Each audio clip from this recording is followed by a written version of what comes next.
வளரும் தென்னை மரமே நீ வளர்ந்ததை போல் நான் நிமிர்ந்து நிற்பேன். வணங்கி வளையும் நாணல் நீ வளைவதை போல் தலை குனிவதில்லை. பார்க்கும் கண்கள் பணிய வேண்டும், பாவை உலகம் மதிக்க வேண்டும்.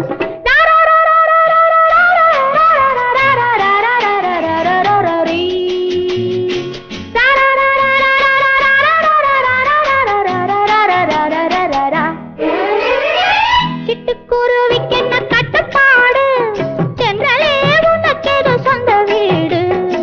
உலகம் முழுதும் பறந்து பறந்து ஊர்வ